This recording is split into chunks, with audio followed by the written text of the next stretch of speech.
دیکھیں رات بھی حکومت نے یہ حرکت کی ہے کہ پیٹرول کی قیمت میں بھی 5 روپے سے زائد اضافہ کیا ہے اور ڈیزل کی قیمت میں بھی اضافہ کیا ہے۔ میں یہ حکومت سے کہنا چاہتا ہوں کہ یہ جو ان کی حرکتیں ہیں اس پر اب معاملہ صرف دھرنوں تک نہیں رہے گا، بلکہ اگر انہوں نے اس قیمت کو جو کل رات بڑھائی ہے فوری طور پر واپس نہیں لیا تو پھر کل ہم ہڑتال کی کال دیں گے انشاءاللہ تعالی، اور پھر یہ دھرنے یہاں تک بھی نہیں رہیں گے بلکہ ان دھرنوں کو ہم پھر آگے بھی لے کے جائیں گے۔ اور ہمارے لیے یہ پرابلم نہیں ہے کہ یہ دھرنا یہاں موجود ہے تو باقی لوگ کہاں سے آئیں گے۔ اللہ کا شکر ہے ہم نے 510 مقامات پر پورے ملک میں بیک وقت بڑی بڑی شاہراہوں کو بند کیا، اور یہ جماعت اسلامی کی اسٹریٹ پاور بھی ہے اور اس میں نوجوان شریک بھی ہوتے چلے جا رہے ہیں۔ اس لیے حکومت کو ایسے کسی بھی ایڈونچر سے بچنا چاہیے اور کسی بھی صورت میں ایسا کام نہیں کرنا چاہیے جس سے عوام میں وہ غم و غصہ پیدا ہو کہ معاملات ان کے ہاتھ سے نکل جائیں۔ ہمیں کوئی اپنی ذات کے لیے چیز نہیں چاہیے، بلکہ ہم یہ چاہتے ہیں کہ یہ ریلیف لوگوں کو ملے۔ میں لاہور کے نوجوانوں سے خاص طور پر تمام شہریوں سے اپیل کرتا ہوں کہ وہ ہمارے اس دھرنے کو جوائن کریں، اس لیے کہ یہ سب کی آواز ہے۔ موٹر سائیکل تو ہر نوجوان چلاتا ہے تقریباً۔ آپ یہ دیکھیں کہ لوگ ہر لیٹر پر گورنمنٹ کو لیوی کی صورت میں ایک بھتہ اور جگہ ٹیکس دے رہے ہوتے ہیں۔ یہ ظلم ہے، یہ زیادتی ہے۔ اس زیادتی کو اب ختم ہونا چاہیے، بہت زیادہ ہو گیا ہے۔ جب یہ آئی پی پیز کے معاہدے، جن کو یہ کہتے تھے ایسے معاہدے ہیں کہ جن پر گفتگو ہی نہیں ہو سکتی، جب ہم نے اپنی جد و جہد کا آغاز کیا تھا تو کسی کو پتہ بھی نہیں تھا کہ یہ کیا بلا ہے۔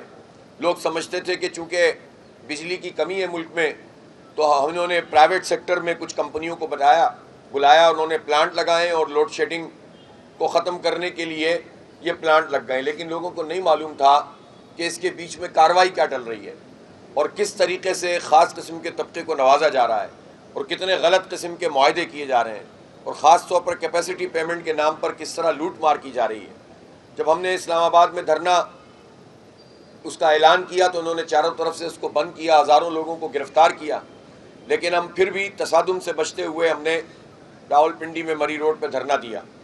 پہلے دن، دوسرے دن، تیسرے دن حکومت ماننے کے لیے تیار نہیں تھی کہ کوئی بات چیت بھی ہو سکتی ہے اور کسی آئی پی پی سے ہم کوئی بات کر سکتے ہیں۔ وہ کہتے تھے کہ یہ ہو ہی نہیں سکتا، آپ وہ پورا ریکارڈ اٹھا کر دیکھ لیجئے۔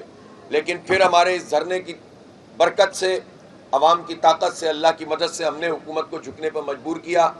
انہوں نے ہم سے مذاکرات کیے، انہوں نے ہم سے معاہدہ کیا۔ ٹھیک ہے کہ اس معاہدے پہ پوری طرح عمل نہیں ہوا، لیکن پھر بھی تقریباً 27 آئی پی پیز ایسی تھیں جن میں سے 5 کو بند کیا گیا اور باقی سے ری نیگوشیٹ کیا گیا۔ کچھ سے جو معاہدے ٹیک اور پے، یعنی اس کا مطلب یہ ہوتا ہے کہ یا تو آپ ہم سے بجلی لیں اور اگر بجلی آپ نہیں لے رہے تو آپ اس کے پیسے دیں، چاہے بجلی بنے یا نہ بنے، اسی کو کیپیسٹی پیمنٹ کہتے ہیں۔ تو ان ٹیک اور پے کے معاہدوں کو ٹیک اینڈ پے کے معاہدے کر دیا گیا۔ تو اس کے نتیجے میں خود حکومت نے کہا کہ قومی خزانے کو مجموعی طور پر 3,360 ارب روپے کا فائدہ ہوا۔ اب یہ جو فائدہ ہے یہ کچھ نہ کچھ تو بلوں میں آیا، اور 2 سال پہلے کے بلوں کے مقابلے میں آج کے بلوں میں ایک کمی محسوس ہوتی ہے، لیکن یہ ایسا نہیں ہے کہ جس کے نتیجے میں ہمارے حالات بدلیں، ہماری انڈسٹری آگے بڑھے۔ لہٰذا ہم یہ سمجھتے ہیں کہ جو بھی 73 کے قریب ابھی اس وقت آئی پی پیز ایسی ہیں جن سے ری نیگوشیٹ بھی کیا جا سکتا ہے اور جن کے معاہدوں کو تبدیل بھی کیا جا سکتا ہے، اور جن کے معاہدے غلط طریقے سے ہوئے ہیں ان کو بالکل ختم بھی کیا جا سکتا ہے۔ تو لہٰذا حکومت کو یہ کام کرنا ہوگا۔ ہمارا یہ دھرنا یہ بھی مطالبہ کر رہا ہے، اور ساتھ میں ہم یہ کہتے ہیں کہ یہ جو لیوی ہے یہ کسی بھی صورت میں قابل قبول اس لیے نہیں ہے کہ اس کا پیٹرولیم مصنوعات سے کوئی تعلق نہیں ہے، اور یہ ایک زبردستی کا ٹیکس ہے جو اپنے نااہلی چھپانے کے لیے حکومت استعمال کرتی ہے۔ یعنی وہ اہداف جو اتنا بڑا ڈپارٹمنٹ اور اتنا بڑا ادارہ FBR جس کا کام ہی یہ ہے کہ وہ ٹیکس جمع کرے، تو وہ جب کرپشن کرتا ہے، ان کے افسروں کو بڑی بڑی گاڑیاں ملتی ہیں، مراد ملتی ہیں، 25,000 کا عملہ ہے، لیکن یہ 25,000 کا عملہ ٹیکس کلیکشن میں اس کا پارٹیسپیشن شاید 20 سے 25% بھی نہیں ہے۔ باقی سارے ٹیکس تو ایٹ سورس ہو جاتے ہیں۔ تنخواہ دار طبقے کا ٹیکس جو ہے وہ وہیں کے وہیں کٹ جاتا ہے، جو ٹرانزیکشن ہوتی ہے، جو سروس کے چارجز ہوتے ہیں اس کا ٹیکس ہوتا ہے، وہ ایٹ سورس جو ہے وہ کٹ جاتا ہے، جس کو انڈائریکٹ ٹیکسیشن کہتے ہیں۔ اسی طریقے سے آپ یہ دیکھیں کہ یہ بجلی کے بلوں میں ٹیکس لگا کر دے دیتے ہیں. یہ اسی طرح جو پیٹرول ہے اس کی لیوی بھی اور اس کے علاوہ بھی ٹیکس لگا کر آپ کو دے دیتے ہیں. یہ گیس میں بھی ٹیکس لگا کر دے دیتے ہیں. یہ فیول ایڈجسٹمنٹ چارجز کے نام پر بھی آپ سے پیسے وصول کرتے ہیں. یہ ادر ٹیکس اور فردر ٹیکس کے نام سے بھی کچھ جو ہے وہ لگائے ہوئے ہوتے ہیں جس کا ہمیں پتہ نہیں ہوتا. یہ کلائمیٹ سپورٹ لیوی کے نام سے ہم سے پیٹرول کی قیمت میں 5 روپے وصول کر رہے ہیں. تو یہ جو پورا دھندا ہے کہ جس کا کام ہے وہ کام کر نہیں رہا، بلکہ زبردست لوگوں کو جو ہے زبردستی آپ ہر چیز سے پیسے کاٹ لیں اور پھر یہ کہیں کہ ہم بہت ترقی کر رہے ہیں، یہ کسی صورت قابل قبول نہیں ہے. میں تو کہتا ہوں کہ یہ FBR کا عملہ ختم کر کے اس کے پیسے بچائے جائیں اور قوم کو ٹرانسفر کیے جائیں تو یہ زیادہ لوگوں کا بھلا ہو جائے گا، اور صنعت کار بھی خوش ہو جائیں گے، تاجر بھی خوش ہو جائیں گے. ان کے ساتھ ایک ڈائریکٹ ٹیکسیشن کا ایک سسٹم ڈیولپ کر دیا جائے. یہ FBR کی کرپشن، یہ اس کی لوٹ مار، یہ ان کے افسروں کی شاہ خرچیاں اور پھر دھمکیاں اور پھر کاروبار کو تباہ کرنا، یہ جو سارا عمل ہے اس کی براہ راست ذمہ دار حکومت ہے. اور حکومت کی نااہلی ہے، ان کی گورننس نہیں ہے. یہ اپنے آداب پورے نہیں کرتے اور اس سارے اپنی نااہلی کو چھپانے کے لیے ہمارے بلوں میں اور ہمارے پیٹرول کے اوپر اور ڈیزل کے اوپر یہ ٹیکس لگا دیتے ہیں. یہ قابل قبول نہیں ہے. اگر آج ہم اس کو دیکھیں گے کہ اگر انہوں نے کل کیا ہوا اضافہ واپس نہیں لیا تو کل میں انشاءاللہ تعالی میں پشاور بھی جا رہا ہوں اور وہاں کے تاریخی دھرنے سے میں شرکت کروں گا. اس کے بعد میں کراچی بھی جاؤں گا اور اسی دوران میں ہو سکتا ہے کہ ہم کل ہی ہڑتال کی کال بھی اناؤنس کر دیں پورے پاکستان میں. پورا پاکستان بند ہو، پوری 25 کروڑ عوام مل کر اس حکومت کو مجبور کرے کہ یہ بھتہ خوری، یہ دہشت گردی معاشی نہیں چلے گی اور ہمیں ریلیف دینا پڑے گا. غریب جو ہے وہ تو مر رہا ہے. آپ دیکھیں تو صحیح آٹے کا کیا حال کیا ہوا ہے. 160 روپے کلو تک آٹا جو ہے وہ مل رہا ہے مختلف جگہوں پر. روٹی 20 روپے اور 25 روپے کی عام غریب آدمی کو ملتی ہے. لوگ کیا کھائیں جبکہ کسان کو پیسے پورے نہیں دے رہے. کسانوں کا حال یہ ہے کہ ہر فصل کے بعد وہ مقروض ہوتے چلے جا رہے ہیں. عام کاشتکار ہیں بیچارے، چھوٹا چھوٹا اپنا کام کرتے ہیں اور ان کو مہنگی مہنگی DAP اور یوریا اتنی زیادہ ان کی قیمتیں ہو گئی ہیں. آپ پورے خطے میں دیکھیں، آپ انڈیا میں دیکھیں، آپ بنگلہ دیش میں دیکھیں، آپ اور جگہوں پہ دیکھیں تو آپ کو پتہ چلے گا کہ 4 5 10 گنا زیادہ، یعنی 1000% زیادہ ریٹ DAP کے اور یوریا کے پاکستان میں ہیں. یہ کون سی سائنس ہے بھائی؟ یہ کون سا طریقہ ہے لوٹ مار کرنے کا؟ تو زراعت کا بھی بیڑا غرق ہو رہا ہے. اور اس کے ساتھ ساتھ آپ دیکھیں نا کہ حکومت کا کام کیا ہوتا ہے. حکومت جب ٹیکس لیتی ہے تو اس کا کام ہے لوگوں کو تعلیم دینا. آئین میں لکھا ہوا ہے کہ 16 سال تک کی عمر کے بچوں کو میٹرک تک فری ایجوکیشن اور کوالٹی ایجوکیشن دینا آئین کی روح کے مطابق حکومت کی ذمہ داری ہے. لیکن جب یہ فری ایجوکیشن کا نام لیتے ہیں تو سرکاری اسکولوں کا بیڑا غرق کر دیتے ہیں تاکہ وہاں پر تعلیم اس طرح کی ملے ہی نہیں کہ لوگ کمپٹیشن میں آگے آئیں. اور تعلیم کو خریدنا پڑتا ہے، مجبوری میں پرائیویٹ سیکٹر کی طرف لوگ جاتے ہیں اور پھر اس میں بھی کیٹیگریز ہوتی ہیں. پرائیویٹ سیکٹر بھی کیا کرے؟ اگر وہ اچھی فیس وصول نہیں کرے گا تو پڑھائی کیسے ہوگی؟ ٹیچرز کو کیسے دیں گے؟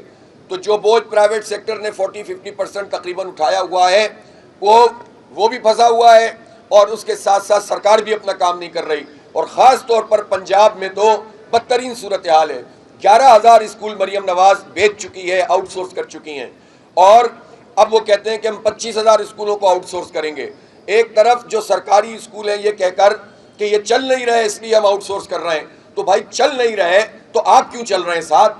جو حکومت تعلیم کو نہیں چلا سکتی اس کو حکومت کرنے کا کیا اختیار ہے، کیا حق حاصل ہے کہ قوم کے بچوں کو جو نہیں پڑھا سکے وہ اسکول بیچنے کے بجائے ان کو جو ہے یہاں سے روانہ ہو جانا چاہیے، بجائے اس کے کہ وہ ان کو آؤٹ سورس کر کے بیڑا غرق کرتے رہیں.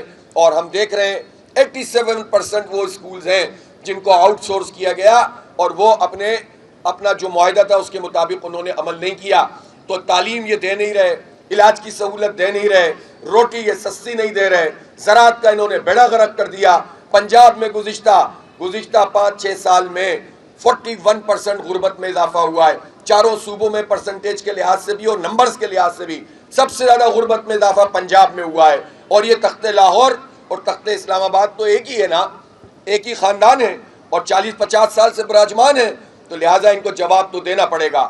اب ان کے ایک اور پارٹنر ہے جن کا نام ہے پیپلز پارٹی، جو پیپلز پارٹی سلوک کر رہی ہے پورے سندھ کے ساتھ اور خصوصاً پاکستان کے معاشی ہب کراچی کے ساتھ، وہ بھی پوری قوم کے سامنے ہے. وہاں بھی اسکول آؤٹ سورس کیے جا رہے ہیں وہاں تو گوسٹ اسکولوں کی بھی بہت بڑی تعداد ہے، وہاں تو ویسے ہی بیڑا غرق کر کے رکھا ہے، میئر شپ پہ بھی قبضہ ہے، اور فارم 47 پر یہ ساری حکومتیں وجود میں آئی ہوئی ہیں۔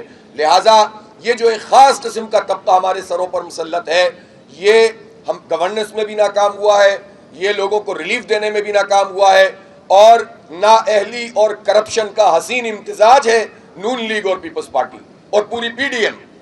انہوں نے ہی رجیم چینج کیا تھا، انہوں نے ہی چلتی ہوئی حکومت کو ہٹایا تھا، اور یہ کہہ کر کے حالات بہت خراب ہیں۔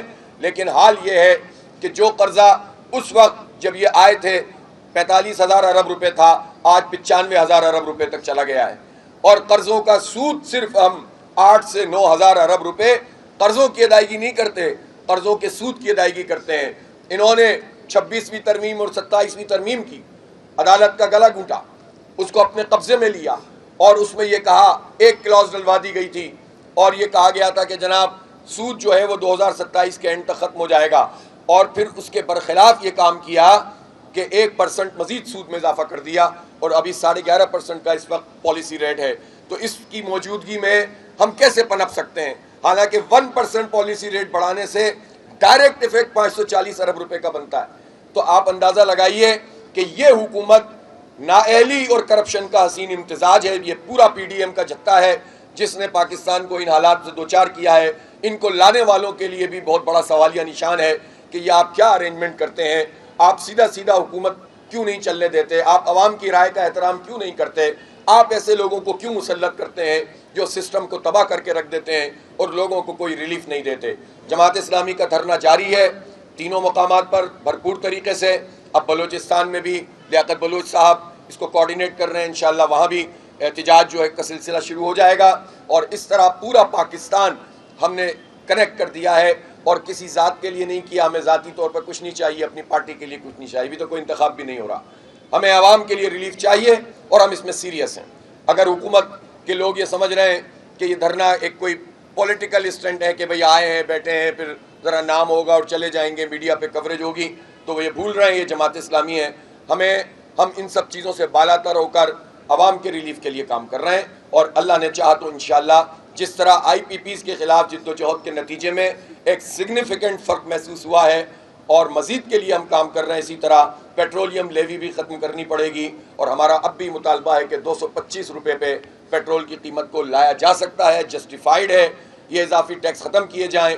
ایکس ریفائنری قیمت 195 روپے ہے، تو پھر یہ 330 روپے کا کیوں ہم پر اس طرح سے بوجھ ڈالا گیا ہے؟ طالب علموں پر، غریبوں پر، نوجوانوں پر، بائکیہ والوں پر، مزدوروں، کسانوں پر۔